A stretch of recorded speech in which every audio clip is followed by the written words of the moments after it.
안녕하세요. 성공예감 이대호입니다.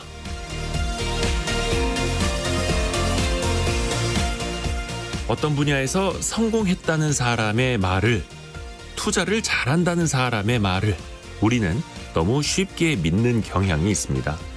특정 유명인을 맹목적으로 따르거나 사업과 투자를 믿음의 영역으로 가져가는 사람도 많습니다.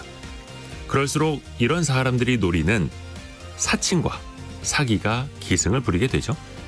18세기 프랑스의 계몽사상가 볼테르는 이런 말을 했습니다. 의심하는 건 유쾌한 일이 아니다. 하지만 확신하는 것은 어리석은 일이다. 16세기 영국의 철학자 프랜시스 베이컨도 이런 말을 남겼죠. 확신을 가지고 시작하는 사람은 회의로 끝나고 기꺼이 의심하면서 시작하는 사람은 확신을 가지고 끝내게 된다.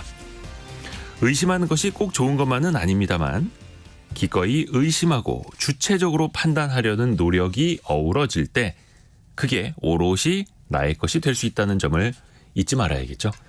성공예감 이대호입니다. 출발합니다.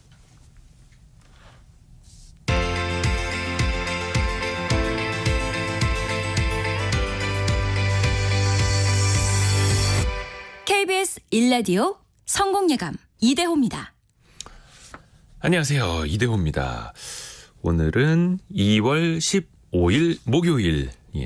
좀 비가 좀 내린다고 하는데요. 그래도 기온은 좀 괜찮은 것 같습니다. 그래도 빗길 좀 조심하시길 바라겠고요. 자, 오늘도 아침 경제상식 퀴즈와 함께 여러분의 상식도 좀 높여드리고 소통도 시작을 해보죠. 이곳은 우리나라 인구 절반 이상이 살고 있는 곳을 말합니다. 정답은 세 글자고요. 정부 부처가 내놓은 통계를 보니까요. 이곳에 사는 인구가 2,600만 명으로 과반을 넘었습니다. 비수도권과 비교했을 때 취업자도 51%, 사업장의 본사도 56%를 차지하고요. 수출도 이 지역의 비중이 70%가 넘는다고 합니다. 그러니까 지역 균형 발전에 대한 목소리가 나올 수밖에 없는 거죠. 수도인 서울을 비롯해서 경기, 인천 등을 한데 묶은 권역을 이렇게 우리가 표현을 하고 있습니다. 수도, 인근, 권역. 이걸 세 글자로 보내주시면 됩니다. 짧은 문자 50원, 긴 문자 100원이 드는 샵 9730 문자 메시지가 열려 있고요. 또 KBS 콩으로 올려주셔도 좋습니다. 또 언제든지 유튜브를 통해서도 저희 스튜디오 함께 하실 수 있고요. 참여해 주신 분들 중에는 추첨을 통해 선물도 보내드리고 있습니다. 성공예감 이대호입니다. 자주 검색하시면 성공이 가까워집니다.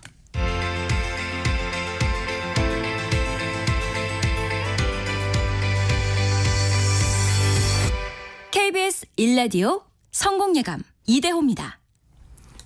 6356님이 언젠간 되겠지라고 하면서 정답을 경기도라고 보내주셨어요.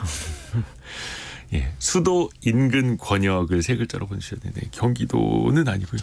자, 오늘의 경제 뉴스 들어보시죠. 머니투데이 방송 염현석 기자, 그리고 오늘 처음 함께합니다. 경제전파사 강예지 에디터 함께합니다. 안녕하세요. 안녕하세요. 자, 우선은 어떤 소식을 준비하셨는지 염현석 기자부터요.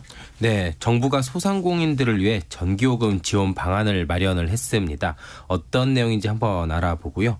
또 쿠팡과 같은 이커머스 업체들이 실적이 속속 나오고 있는데 이 실적과 최근 여러 논란이 있는데요. 그 논란까지 한번 정리해 보도록 하겠습니다. 네, 그리고 강예지 에디터는 어떤 소식 준비하셨습니까? 네, 공정거래위원회의 SNS 뒷광고 적발 뉴스 그리고 OTT 동영상 플랫폼의 순사용자가 2천만 명 돌파했다는 조사 결과 나왔고요. 네. 또 민당정이 중소 중견기업 살리기에 76조 원 투입한다는 소식 준비했습니다.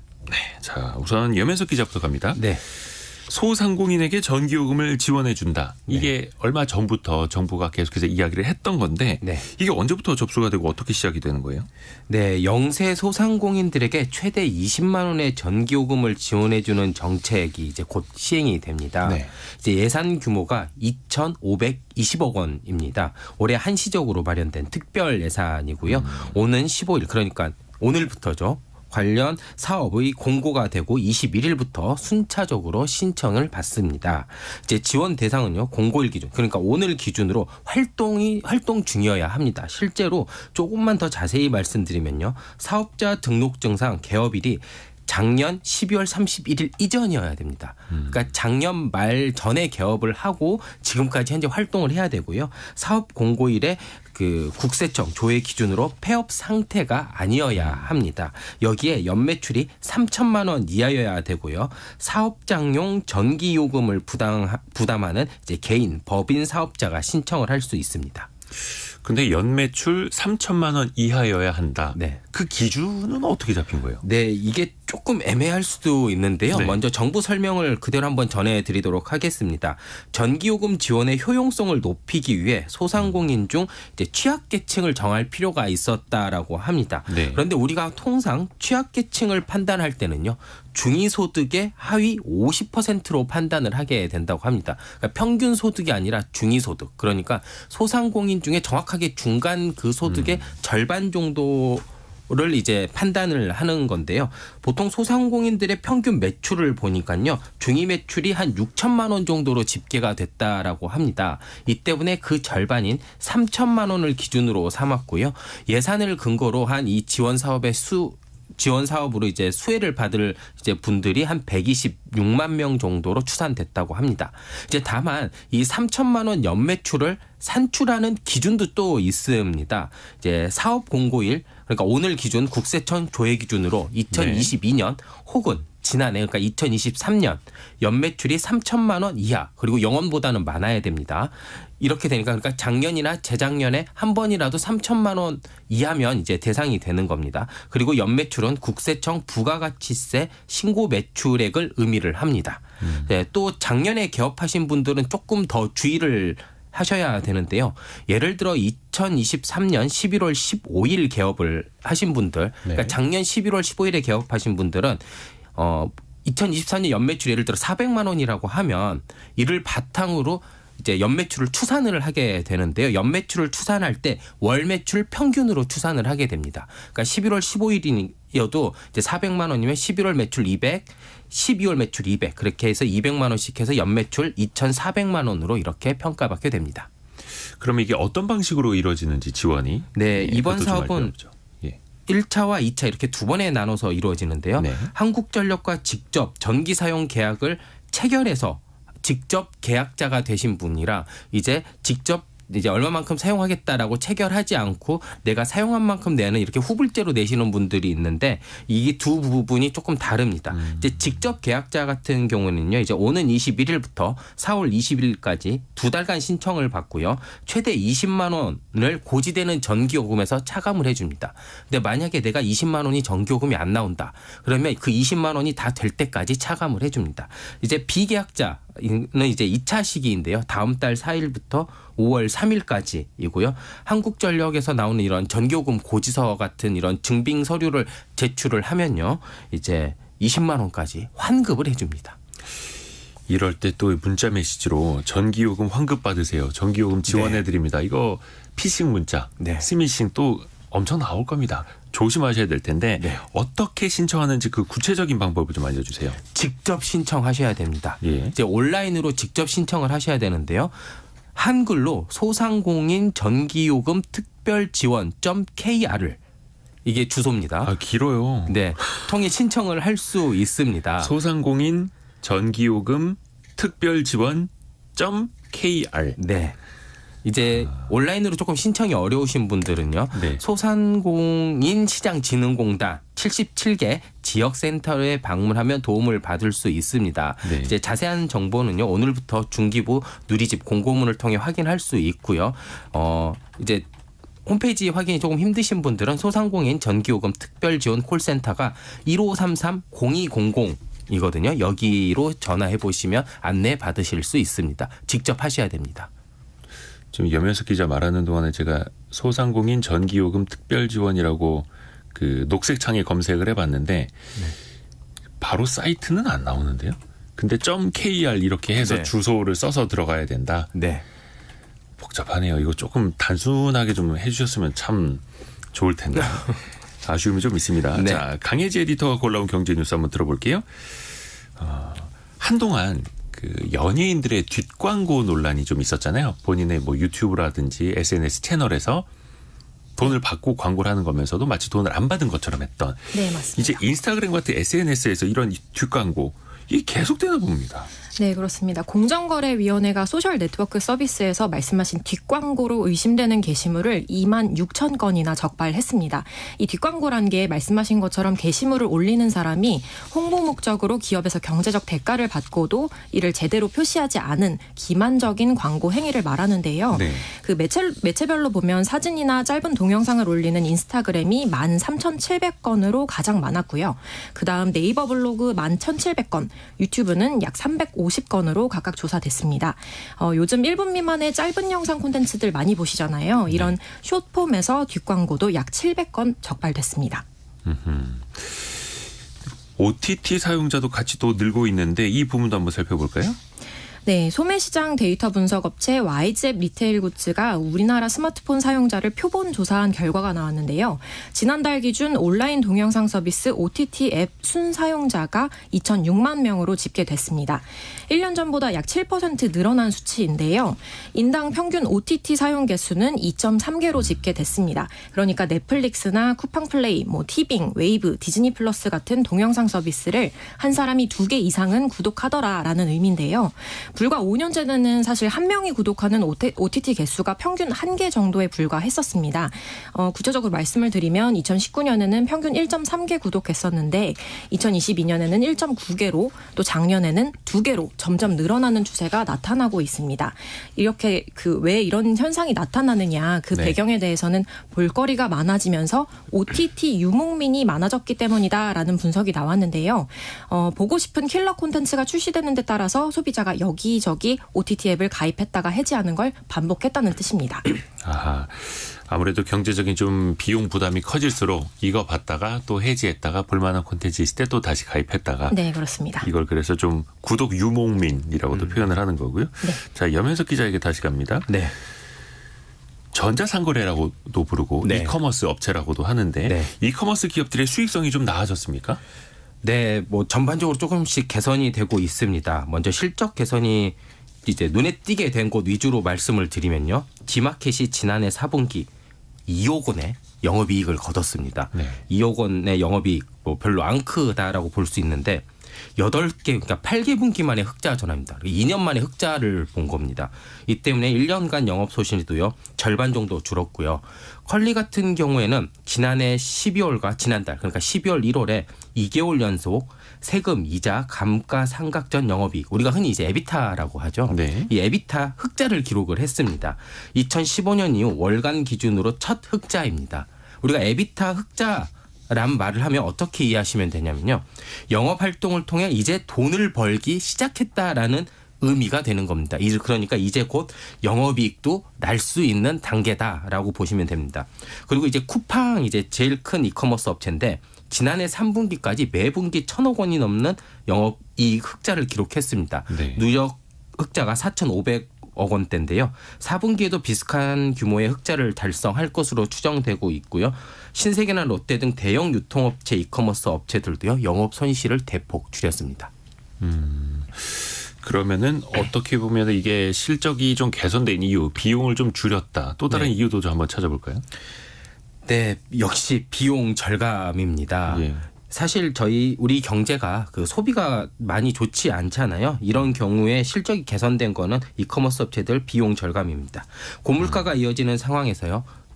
특별히 이제 물류비, 판매 관리비 등 이런 비용을 최소를 했고요. 네. 그 이커머스가 이제 꽤 오래 됐었잖아요. 우리나라에 이제 정착이 된 지. 이 때문에 물류에서 배송까지 모든 판매 과정이 어느 정도 이런 효율화가 시작이 되면서 개선이 많이 됐다라고 합니다. 다만 올해 사업성은요 여전히 좀 미지수입니다. 특히 이제 중국 이커머스 업체죠. 알리익스프레스, 이제 테무 같은 중국계 이커머스 업체들이 국내 시장을 지금 본격적으로 공략을 하고 있으면서 네. 국내 생태계가 많이 지금 흔들리고 있습니다. 이제 앱 리테일 분석 서비스인 YG앱 리테일 굿즈에 따르면요. 지난달 기준입니다. 알리익스프레스 어플리케이션 사용자 수가요. 717만 명입니다. 1년 사이에요. 113%나 증가했습니다. 참 이 중국계 기업들, 중국계 이커머스의 국내 공략이 이게 참 심상치가 않습니다. 맞습니다. 굉장히 또 과감하게 막 밀고 들어오고 있고요. 네. 토종 이커머스 기업 중에서 가장 이제 잘 하고 있는 게 쿠팡인데 네. 사실 쿠팡은 노동자들이랑 참 갈등이 끊이질 않습니다. 네, 맞습니다. 이제 지금 또 최근 쿠팡이 취업 제한을 목적으로 16,450명의 블랙리스트를 작성했다는 이제 의혹도 조금 나오고 있습니다. 이제 MBC 보도로 제기된 상황인데요. MBC는 쿠팡에서 노동자들을 대상으로 소위 블랙리스트를 운영한 것으로 추정된다고 보도를 했습니다. 이후 쿠팡 측은 이제 악의적인 보도라며 직원에 대한 인사평가는 회사의 고유 권한이자 안전한 사업장 운영을 위한 당연한 책무라고 반박을 했습니다. 이제 노동계와 시민사회는요, 이런 취업 방해 행위가 근로기준법 등 현행법 위반이라고 보고 있습니다. 이 때문에 블랙리스트에 오른 당사자들을 모아서요, 쿠팡을 대상으로 집단 손해배상 소송에 나선다고 밝히고 있습니다. 특히 MBC가 보도한 리스트에는 연락처와 로그인 아이디 등 개인정보가 함께 여러 사유들과 이제 적혀 있었고 여기에 언론인, 노조원 등도 적혀 있었다고 합니다. 쿠팡의 블랙리스트 작성 운영이 만약에 사실이라면 근로기준법, 그다음에 개인정보보호법 등 현행법 위반이 될 수도 있다고 전문가들은 보고 있습니다. 그러니까 쿠팡에서 이런 사람에겐 일을 주지 말자. 네. 이런 사람과는 일을 하지 말자. 네. 16,450명의 블랙리스트를 만들었다. 네. 쿠팡은 뭐라고 입장을 내놨나요? 네, 일단 쿠팡은 블랙리스트로 추정되는 엑셀 문서 파일 내부 자료, 그러니까 네. 유출된 내부 자료가요, 실제 인사평가 자료와 일치하지 않는다라고 공식적으로 밝혔습니다. 이어서요, 출처 불명의 문서와 확인되지 않은 일방적인 인터뷰, 그다음에 민노총 관계자의 악의적 주장만을 일방적으로 보도해 회사와 임직원들의 명예를 심각하게 훼손했다라고 반박을 했습니다. 이어지면서 이제 그러면서 방송통신위원회 제소를 포함한 법적 조치도 예고를 했습니다. 출처가 불분명하다. 네. 자, 이번에는 강혜지 에디터에게 다시 갑니다. 네. 조금 전에도 그 소상공인 전기요금 지원하는 내용도 전달해드렸습니다만 중소 중견기업 부양책이 또 나왔습니까? 네, 그렇습니다. 국민의힘과 정부가 총 76조 원 규모의 중소 중견기업 지원책을 내놨습니다. 네. 청취자분들이 아마 가장 궁금해하실 내용이 대출과 관련된 금융 지원책일 것 같은데요. 네. 이번 지원안 핵심 중 하나가 중소 중견기업의 고금리 부담을 덜어주겠다는 겁니다. 여기에 총 19조 4천억 원이 투입됩니다. 우선 KB국민, 신한, 하나, 우리, NH농협 등 5대 은행이 나서서 중소기업 전용 금리 인하 프로그램으로 5조 원을 마련하기로 했습니다. 이들 은행은 중소기업이 가지고 있는 금리 5% 초과 대출에 대해서 1년간 최대 2%포인트 금리를 깎아주기로 했습니다. 사실 올해 금리 인하 가능성이 제기되고 있는데요. 네. 이런 상황을 고려해서 변동금리로 갈아탈 수 있는 낮은 고정금리 상품 2조 원을 지원한다고 합니다. 이런 내용을 포함한 정책금융에 총 11조 3천억 원이 투입됩니다. 이 외에도 일시적으로 유동성 부족을 겪는 중소기업에 가상금리를 면제해주는 등 3조 원의 금융지원책이 나왔습니다. 은행권이 이번 금융지원책을 본격적으로 시행을 하면 상당수의 중소 중견기업이 숨통을 틀 수 있을 것으로 기대가 되는데요. 한국은행에 따르면 지난해 말 신규 취급액 기준으로 중소기업 대출 평균 금리가 5.31%고요. 중소기업 10곳 중에서 6곳 꼴로 금리 5% 이상의 대출을 받았습니다. 정책 금융도 투입이 되고 또 은행들도 또 기금처럼 네. 자본을 좀 마련을 해 주는 거고요. 분야별로는 그럼 어디에 이게 지원이 되는 걸까요? 네, 주로 첨단 산업 등의 신산업 전환에 지원이 되는데요. 네. 세부적으로 살펴보면 첨단 산업 시설 투자에 20조 원 이상 투입되고요. 공급망 안정화 기금을 5조 원 조성해서 국내로 돌아오는 기업 등을 지원을 해주고 반도체, 2차 전지 등 초격차 주력 사업에 15조 원 지원하기로 했습니다.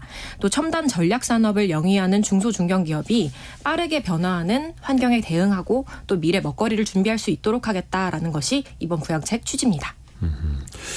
이게 재원이 근데 사실은 좀 돈이 좀 어디 있어야 될 텐데 네. 76조 원의 재원 조달이 이게 어떻게 될까요? 네, 말씀하신 것처럼 금액이 너무 크다 보니까 의구심이 나오고 있고요. 이 때문에 4월 총선을 겨냥해서 중소중견기업 표심을 노린 거 아니냐 이런 비판도 나오고 있습니다. 이번 중소중견기업 맞춤형 지원 정책이 시행되는 과정과 함께 기업들이 산업 현장에서 정말 얼마나 동력을 얻게 될지 그 정책 실효성을 함께 지켜봐야 될 것 같습니다. 지원 필요성은 있습니다만 역시 그 재원을 어떻게 마련할 것인가의 어떤 구체성도 필요한 거고요. 그리고 아까 제가 이제 검색을 해봤던 소상공인 전기요금 특별지원점 KR 사이트가 아직은 안 열리는데 네. 신청이 21일 21일부터. 21일부터다 보니까 네. 아직은 안 열리는 것 같고 그 매출 3천만 원 이하의 소상공인들은 네. 꼭 한번 혜택 대상이 되는지 살펴보시길 또 바라겠습니다. 머니투데이 방송 염현석 기자 그리고 경제전파사 강예지 에디터 함께했습니다. 고맙습니다. 감사합니다. 감사합니다.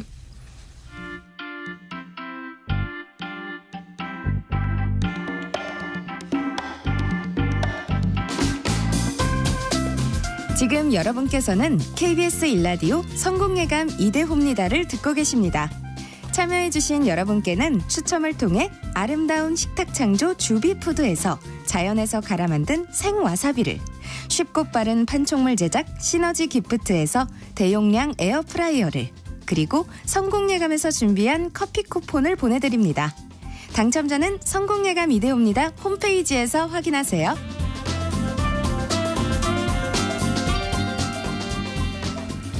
경제상식 퀴즈 한 번 더 내드리겠습니다. 지역을 맞춰주시면 되는데요. 지명은 아니고요. 우리나라 인구의 절반 이상이 살고 있는 곳입니다. 이 지역의 평균 자산은 6억 6천만 원. 비수도권과 비교해 봤을 때 2억 원 이상이 높다고 합니다. 그만큼 부채도 좀 더 높은데요. 5천만 원 이상 부채가 이 지역에서는 더 많다고 합니다. 인구, 구직자, 기업, 인프라 등이 이곳으로 쏠리면서 자산 격차도 벌어지고 있는 건데요. 서울을 중심으로 형성되는 대도시권, 경기, 인천까지 묶어서 우리가 뭐라고 부를까요? 정답은 세 글자. 예, 수도를 끼고 있는 권역. 예, 그걸 이제 세 글자로 맞춰주시면 됩니다. 아이고야, 8183님 광역시라고 보내주셨는데, 광역시, 경기도, 서울시 이런 거 아니고요. 9356님이 이번 설에 고향에 내려갔더니 84석 있는 극장에 우리 가족 5명밖에 없어서 전세 낸 듯이 봤네요. 지역 균형 발전이 시급합니다. 라고 보내주셨고요. 6216님이 지방을 살려야 수도권도 부동산 고통에서 벗어날 수 있습니다. 라고 보내주셨습니다. 0004님이 부산 사는데 일 때문에 여기 올라가면 많이 복잡하더라고요. 라고 올려주셨고요. 장의수님, 이 정답 보내려고 하는데 클릭이 내 마음대로 안 되네요. 라고 보내주셨는데, 예, 클릭이 잘 된 것 같습니다. 정답이 올라온 거 보니까요. 예, 정답이 올라온 것 같습니다. 여러분이 생각하시는 정답, 그리고 이 지역과 관련된 아니면 뭐 경제 정책과 관련된 의견, 생각 많이 올려주시면 좋습니다. 짧은 문자 50원, 긴 문자 100원이 드는 샵 9730 문자 메시지, 그리고 비용이 들지 않는 KBS 콩이 열려 있습니다.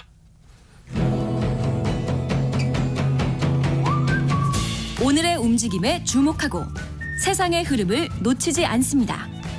여러분의 내일을 응원하며 성공의 열쇠를 함께 찾아갑니다. 성공예감 이대호입니다.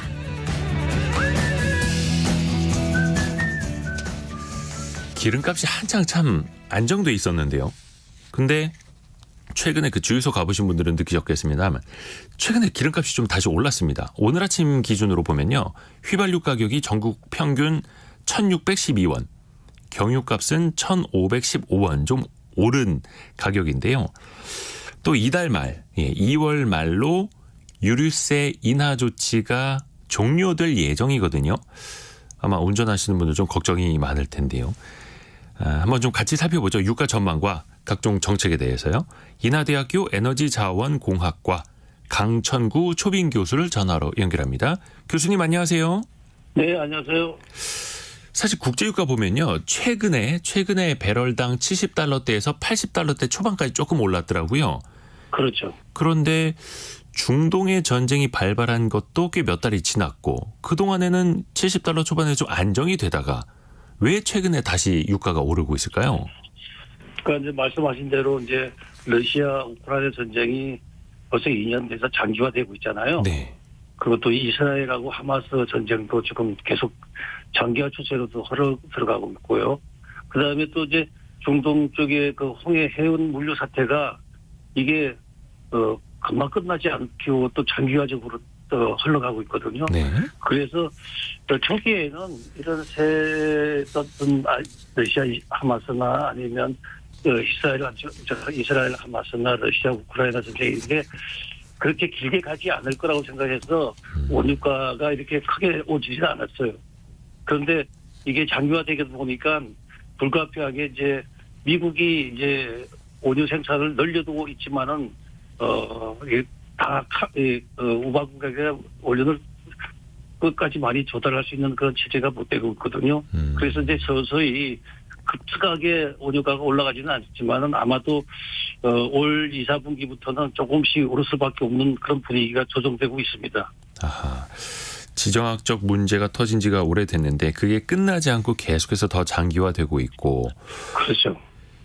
일단 오펙 플러스 그러니까 석유 수출국 기구 또 비산유국까지 같이 모여 있는 오펙 플러스죠. 오펙 플러스에서 좀 감산을 잇따라 결정하고도 있지 않습니까? 근데 또 반면에 그렇죠. 미국은 또 증산으로 맞불을 놓기도 하고요. 지금은 좀 어떤 구도로 가고 있습니까? 그러니까 미국은 이제 왜냐하면 이제 세계 이제 원유나 이제 천연가스 특히 천연가스 같은 거는 러시아가 주로 한 40% 정도 생산해서 유럽을 이제 커버했는데 네. 이제 그게 안 되니까 미국이 천연가스나 특히 원유 같은 거를 많이 생산할 수밖에 없거든요. 그래서 미국이 당분간은 계속해서 원유 생산을 늘려야만 할 겁니다. 그래야만 이제 우리나라를 비롯해서 그동안 러시아에서 공급했던 유럽이나 이런 특히 독일, 프랑스 이런 쪽에다 원유나 천연가스를 공급해 줘야 되거든요. 그러니까 원유 생산량을 늘 수밖에 없는데 문제는 이제 사우디가 저걸 지금 계속 감산을 하고 있는 이제 어떤 이유는 가격 경쟁에서 자꾸 자기네가 밀린다는 그런 생각이기 때문에 네. 아마 당분간은 원유 생산을 더 늘리지는 원유 생산을 갖다가 현상 유지를 하겠지만 올 하반기부터는 생산을 어느 정도 기존적으로 좀 가고 있을 그런 추세를 보이고 있어요. 그러면 지금 네. 지정학적 문제와 증산과 감산 이 균형을 좀 다 따져봤을 때 국제 유가는 좀 앞으로 어떻게 될까요? 전망은 좀 어떻게 하고 계세요? 지금 당장은 큰 폭으로 오르거나 내리지는 않겠지만 말이죠. 네. 상승 추세는 이제 좀 무게를 두고 좀 상승 추세는 이어갈 겁니다. 네. 특히 이제 우리나라는 이제 아시다시피 이제 원유나 천연가스 이제 모두 이제 해외에서 100% 수입에 의존하기 때문에 네. 더 큰 문제죠. 그래서 이런 문제를 해결하기 위해서는 많은 전문가들이 이야기하지만은 해외 자원 개발을 통해서 어느 정도 우리가 공급망을 좀 확보해야 된다는 그런 어떤 그를 유지하고 있는데 정부도 이제 이런 점을 생각해서 전략을 잘 짜고 또 원유 도입도 이제 다변화하는 그런 이제 추세를 가지고 나가고 있는 것 같아요. 근데 그 공급망을 다변화하는 건 사실 이게 하루 이틀 만에 되는 건 아니고 굉장히 좀 장기적으로 추진해야 할 과제죠. 그렇죠, 맞습니다. 그 공급망 그 자체가 아까 말씀하신 대로 단기간에 할 수 있는 그런 분야가 아니기 때문에 네. 지난해부터 이제 정부가 나서가지고 여러 군데 특히 이제 우리나라가 러시아 쪽에서 천연가스 같은 거는 많이 이제 가지고 들어왔는데 그걸 이제 미국의 어떤 그런 것 정책 때문에 안 되는 부분을 아프리카나 아니면 이제 미국에 또 우리가 의지를 좀 해요. 네. 그래서 그런 것 나라 외에도 이제 동남아 쪽이나 아니면 남미 쪽 이런 쪽에도 양은 그렇게 많지 않지만 그래도 조금씩 해서 우리가 쓸 수 있는 양만큼의 어떤 다변화를 좀 해 나간다면 우리도 그렇게 크게 에너지 수급의 문제는 덜 할 거라 이렇게 생각합니다. 근데 이제 중요한 거는 러시아 쪽에서 우리가 수입해오던 물량을 아프리카나 미국 쪽에서 대체한다 하더라도 중요한 거는 더 싸게 들여와야 한다는 것 아니겠습니까? 맞아요. 그래서 그런 점에서 이제 저희가 이제 사실은 저희는 뭐 아까 말씀드린 해외 수입을 100% 하기 때문에 저희는 이제 운수입 폭이 없잖아요. 네. 그렇기 때문에 뭐 가격이 오른다고 해서 우리가 덜 수입하고 가격이 내린다 해서 더 많이 공급받고 이러지는 않기 때문에 어떻게 하면 이제 우리가 이제 다변화 정책을 좀 전략을 잘 짜서 여러 촘촘하게 그런 어떤 그 에너지 공급 그 방향을 해 나가느냐. 특히 이제 그런 거는 이제 사실은 외교력의 어떤 영향도 좀 있거든요. 네. 그래서 뭐 우리가 중동 쪽에 너무 의지할 것도 아니고 그렇다고 해서 미국에 너무 의지할 것도 아니지만은 그런 부분 하나하나 체크해 나가면서 다변을 좀 늘려나간다면 에너지 수급에도 큰 지장은 없을 거로 생각합니다. 그리고 또 하나가 이제 많은 분들이 주목하고 있는 게 유류세 인하 조치가 이제 끝나간다라는 겁니다. 근데 그 동안에도 유류세 인하 조치를 종료하려고 하면 다시 유류세를 원래 받던 만큼 받으려고 하면 또 그때마다 국채 유가가 올라가지고 기름값이 올라서 정부가 계속해서 인하 조치를 연장해 왔잖아요. 그렇죠. 이번에는 혹시 교수님은 어떻게 보세요? 그 유류세 인하 조치는 사실 제가 보기엔 정치적 판단이 이제 크지만은 네. 아마 현 정부에서는 아마 4월 총선 이전에는 유류세 인하 조치를 계속 유지할 거예요. 그러나 4월 총선 이후에는 어떤 방식으로든지 하여ን 인상할 수밖에 없을 그런 여건이 이제 도래하지 않나 이렇게 생각하거든요. 왜냐하면 국제 에너지 가격이 지금처럼 서서히 오르지만은 우리가 도입 물량이 만만치 않을 때는 이거를 현실 물가에 반영할 수밖에 없거든요. 그래서 네. 앞서 말씀드린 대로 물가 인상은 불가피할 것으로 보는 거죠. 그래서 유류세 인하 조치는 당분간이다. 이거는 계속 가져갈 수 있는 그런 건 아니지만 또 하나 뭐 정치권에서 또 이런 것도 또 어떤 정부적 판단으로 계속 이어간다면 우리 정부의 그 어떤 세수 부족 같은 그런 부분이나 아니면 물가 인상 그런 요인을 갖다가 계속 잠재우는 그런 어떤 악순환이 반복될 수밖에 없죠. 사실 유류세 인하 조치가 시행이 된 게 이게 2021년 11월이더라고요. 맞아요. 지금 그렇습니다. 2024년인데 거의 한 네. 2년 반 가까이 연장 해서 이번에 만약에 더 연장이 된다면은 8번째 연장이 된다 하더라고요. 그러면 당연히 정부 입장에서는 받아야 할 세금, 세수가 부족해지지 않겠습니까? 이건 그렇죠. 어떻게 풀어나가야 될까요? 사실은 이제 지난해 이제 유류세 인하 조치에서 교통에너지 이제 분단 세금이라는 게 있어요. 그게 약 한 3천억 정도 감소했거든요. 교통에너지 환경세. 예, 네. 분담 세금이라고 해요. 근데 만약 올해 상반기도 이제 인하가 유지되면은 대략 한 세수가 한 4천억에서 한 5천억 정도 세수가 감소되는데 제가 보기에는 이제 우리나라는 이 정도 우리 내수 경제 규모 수준으로 보면은 이 정도는 다른 부분에서 충분히 지금 커버할 수 있는 그런 우리 경제 규모가 있기 때문에 네. 그건 큰 문제는 되지는 않습니다. 그러나 이게 아까 말씀드린 대로 너무 장기화된다는 1년 이상 한다 그러면은 이게 누적되니까 요거는 좀 우리가 생각해 볼 필요가 있는 거죠. 특히 이제 정치권에서 이런 부분은 정부와 정치권이 좀 이거는 좀 머리를 맞대고 이건 분명히 체크해 보아야 할 그런 문제입니다. 근데 또 유류세 인하 조치를 한 번에 끝내게 되면은 또 갑자기 기름 넣는 사람들 입장에서는 리터당 뭐 한 160원 뭐 이렇게까지 이제 뛰는 효과가 나타나지 않습니까? 네. 이거를 좀 인하폭을 좀 순차적으로 줄여나가는 뭐 여러 가지 또 대안도 있을 텐데요. 네, 그런 이야기도 좀 있어요. 그런 이야기도 있는데 그 폭이 이렇게 크지는 않아요. 그래서 아까 말씀드렸지만은 교통에너지 환경 분담 세금이 약 한 3천억 정도는 우리나라 이제 규모에 대해서는 그 정도는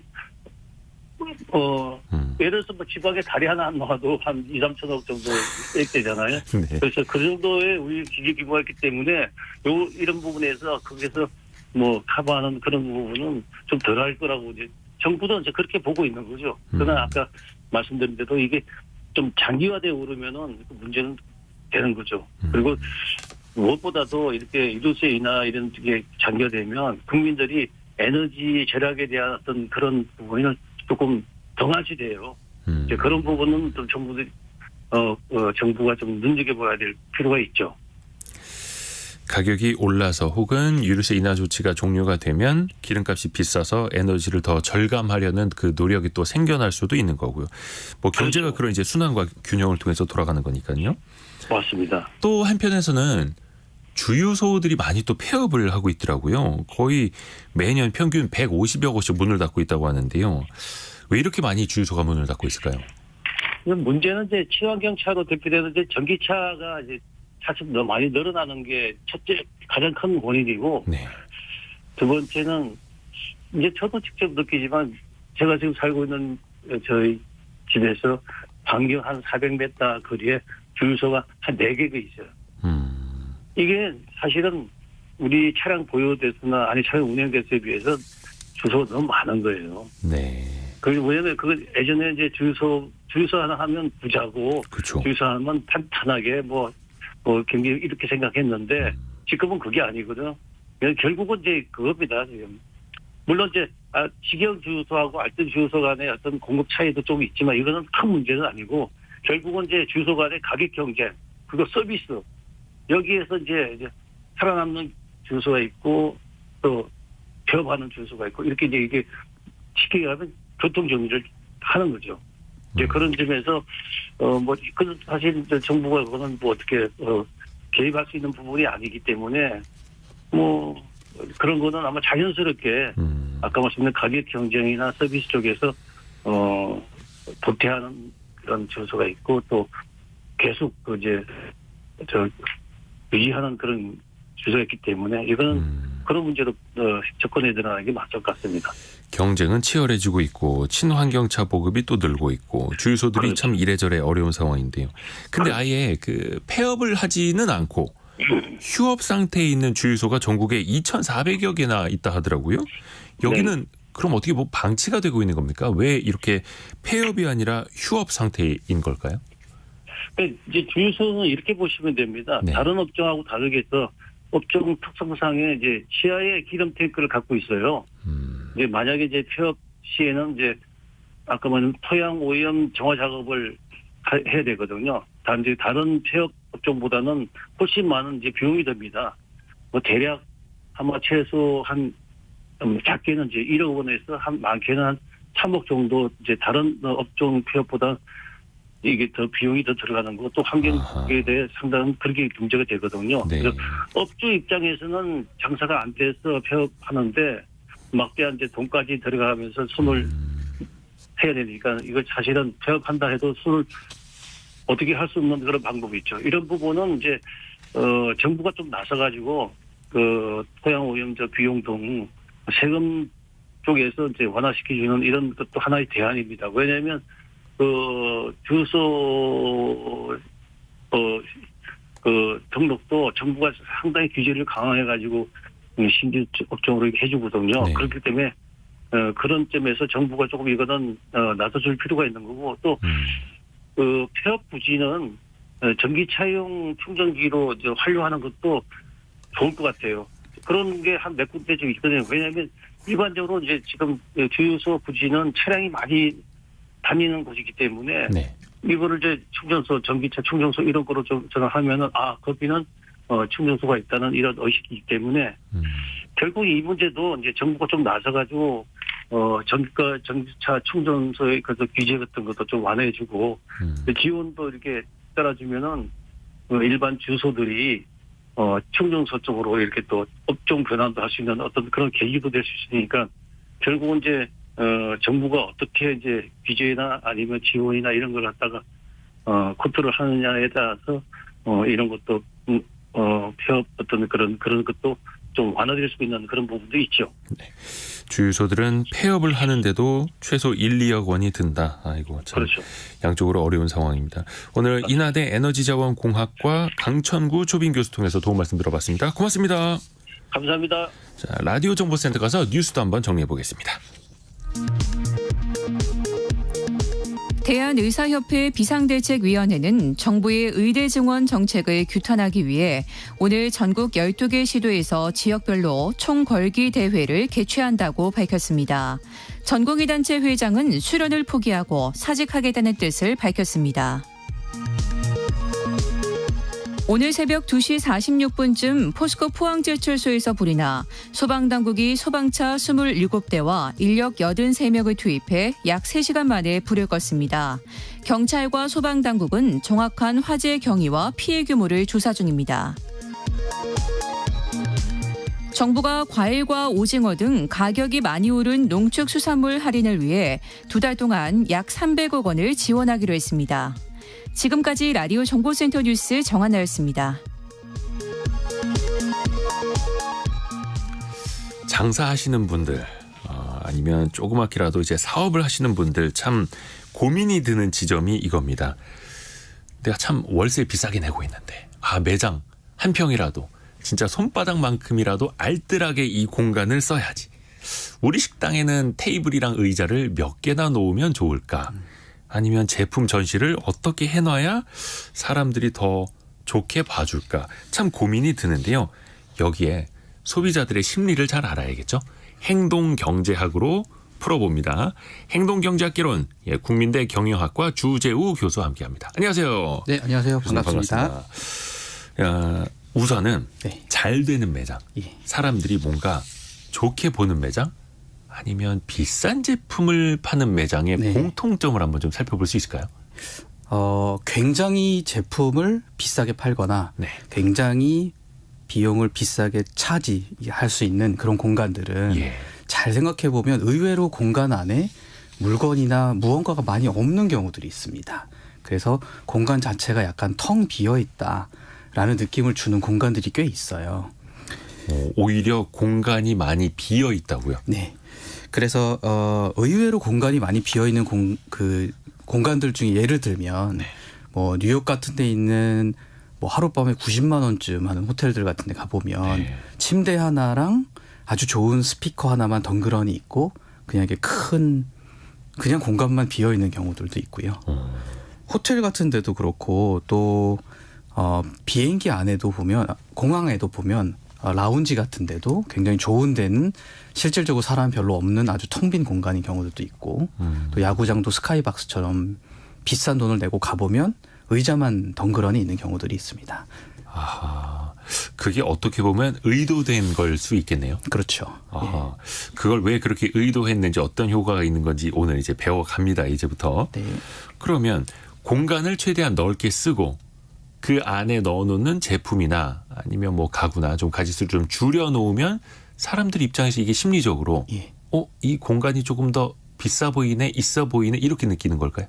공간 자체가 비싸 보이고 있어 보인다라기보다는 공간에 들어있는 물건이 개수가 적으니까 이 적은 개수의 물건을 사러 오는 사람들은 누굴까라는 생각을 하게 되거든요. 근데 그 사람들이 누구냐면 원래 사회적으로 계층이 높은 사람들, 즉 돈이 많은 사람들이 아닐까라는 걸 생각하게 되는 겁니다. 그래서 빈 공간에는 원래 계층이 높은 사람들, 돈이 많은 사람들이 와서 이 제품이나 서비스를 이용하기 때문에 나도 그 중에 한 명이 돼야 된다.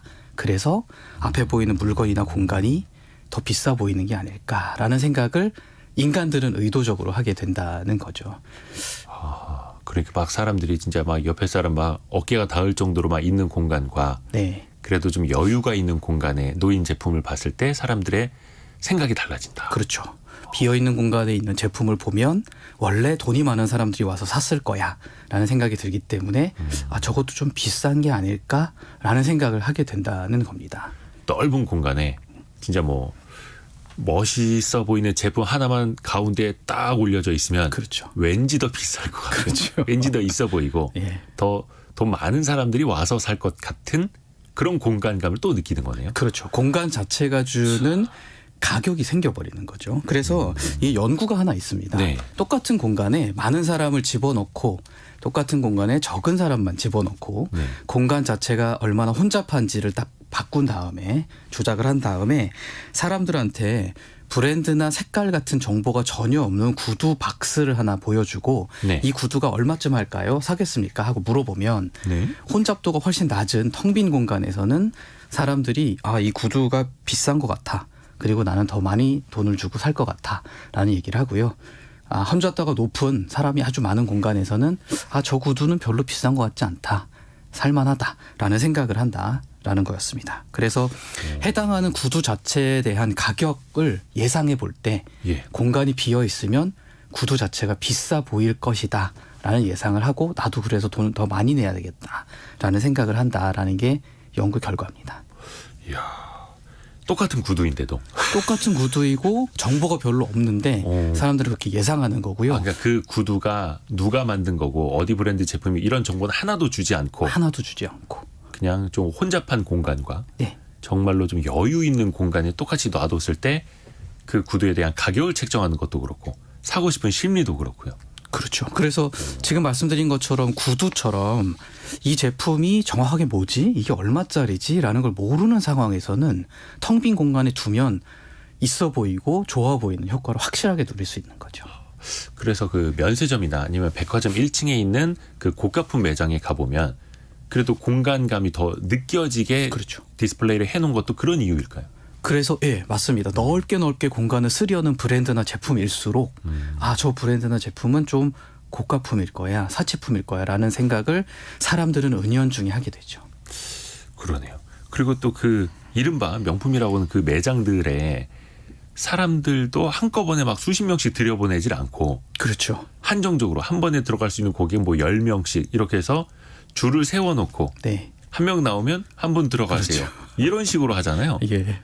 그것도 이거 비슷한 심리일까요? 개념적으로는 똑같습니다. 공간 자체 혼잡도를 높일수록 공간 안에 있는 제품의 가격이 떨어진다라는 게 결론이고요. 물론 그 럭셔리한 제품의 매장에서 바깥에 줄을 세우는 효과도 또 있지만 매장 내부에서는 들어온 사람들이 넓고 쾌적한 공간에서 똑같은 제품도 더 비싸 보이고 더 좋아 보이고 그래서 내가 돈을 더 많이 내도록 유도하는 그런 심리도 같이 작동하는 거죠.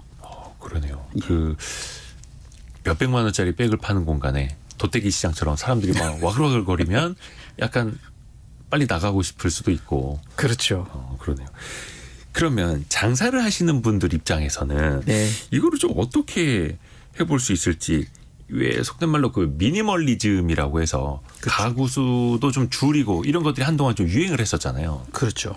이 미니멀리즘이라는 것의 핵심은 뭔가를 줄여서 최소화하자잖아요. 네. 그러니까 뭔가를 줄이고 빼면 가격이 오른다. 그러니까 뭔가를 줄이는 것 자체가 돈이다라는 개념입니다. 그래서 이게 공간에 적용되면 빈 공간 자체에다가 돈을 내고 구매를 한다라는 걸 생각해 볼 수 있어요. 내가 그 공간을 돈 주고 산다. 그렇죠. 뭐 1시간이면 1시간 동안 이런 식으로요. 예. 그거를 느끼는 소비자들이 있고 그걸 느끼는 소비자들은 똑같은 제품도 더 많은 돈을 주고 살 의향이 있기 때문에 정해진 가격을 보고서도 네. 안 사려고 하다가 사거나 가격을 모르면 더 비싸게라도 사게 되는 거죠.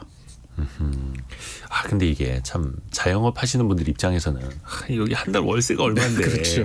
이걸 또 하루로 따지면 얼마고 지금 내가 밟고 있는 한 평만 따져도 이게 월세가 얼마인데 이 생각이 들거든요. 네, 그렇습니다. 어떻게 좀 해야 될까요? 이 한정된 공간을 예. 그래도 월세 아깝지 않게 잘 쓸 수 있으려면요. 그러니까 이게 정확하게 행동경제학이 좋아하는 포인트입니다. 소비자들은 빈 공간을 돈을 주고서라도 사겠다고 얘기하고 있는데 예. 자영업자나 공급자는 이 공간이 너무 아까우니까 물건과 글들과 뭐 사인이나 이런 걸 다 넣고 싶어 하시잖아요. 그렇죠. 뭐 테이블 하나라도 더 그렇죠. 놓으려고 하고. 예. 그러면 꽉 차 보이죠. 꽉 차 보이고 혼잡해 보이면 소비자들은 돈을 더 많이 낼 의향이 자꾸 줄어드는 거죠. 그러니까 두 입장 차이가 딱 존재하는 건데 그래서 이제 소비자들이 돈을 더 많이 내도록 유도하기 위해서는 비어있는 공간처럼 보이게라도 만들어주는 노력들을 좀 해주셔야지 될 것 같습니다. 그래서 예를 들면 어떤 옷가게 같은 데는 예. 제품들도 진열을 할 때 보면 색깔이라든가 형태가 비슷한 것들을 쫙 쌓아놔서 예. 보는 사람들이 패턴을 인식하면 좀 편해 보이고 시원해 보이거든요. 네네. 그러면 좀 더 비어 보입니다. 그래서 제품 자체의 종류를 너무 많이 하거나 시각적으로 너무 복잡하게 하지 마시고 가능하면 단순하고 이해할 수 있게 소비자들이 봤을 때 좀 비어있는 느낌이 들도록 좀 도와주시면 이 제품들을 더 돈을 많이 내고 사려고 하지 않을까라는 생각이 듭니다. 어쩔 수 없이 똑같은 만큼의 어떤 물량을 넣어놔야 한다면 패턴을 조금 더 단순화하라. 예, 맞습니다. 그러면 비어있는 공간이 아니라 비어있는 공간처럼 느끼게 되는. 그렇죠. 그런 방법이라도 쓰실 수도 있고요.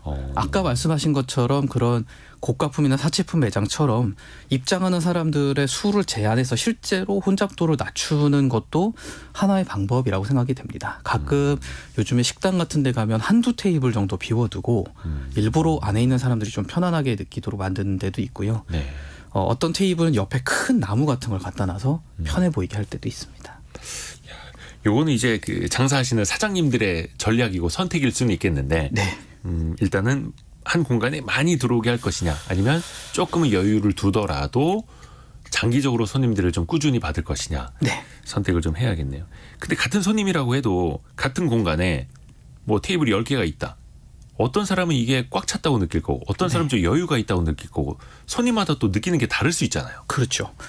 개인적으로도 혼잡도라는 거를 느끼는 정도가 다르기도 하고 네. 특히 국가마다 사회마다 많이 다르더라고요.